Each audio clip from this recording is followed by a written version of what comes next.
In today's video, I'm going to teach you how to set up Capital.com two-factor authentication. By the end, you'll have an extra layer of security on your account, which helps protect your funds and personal information even if someone somehow learns your password.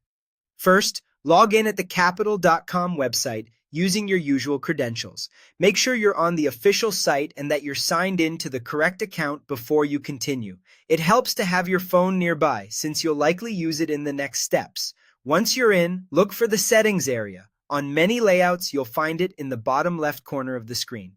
Click Settings to open your account preferences. From there, find the section labeled Two Factor Authentication. This is where you'll manage and enable your 2FA options. Now, follow the prompts to enable Two Factor Authentication. The most common setup is to use an authenticator app. These apps generate short, time-sensitive codes that change every 30 seconds or so, and they don't rely on text messages. When prompted, you'll see a QR code on your screen. Open your authenticator app on your phone, choose the option to add a new account, and scan the QR code. If scanning isn't working for any reason, most apps let you add the account manually by typing in the key shown on the Capital.com screen.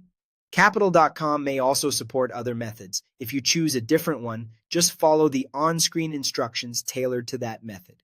After you've linked the account in your Authenticator app, it will immediately start showing a 6-digit code.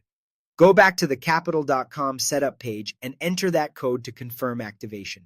Because these codes refresh quickly, type it in as soon as you see it, and if it changes while you're entering it, just use the next one. If you ever see an error, double-check that your phone's time is set to update automatically, since accurate timekeeping is essential for these codes to work.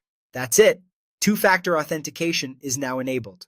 From now on, when you log in, you'll be asked for a verification code after your password. Keep your Authenticator app accessible, don't share your codes with anyone, and remember that legitimate support will never ask for them. If you're ever offered backup or recovery codes during setup, treat them like spare keys and store them securely. And if you change phones later, make sure you transfer your Authenticator before resetting or discarding your old device. With these steps complete, your Capital.com account is significantly more secure. Thanks for watching, and take a moment to secure any other important accounts using the same approach.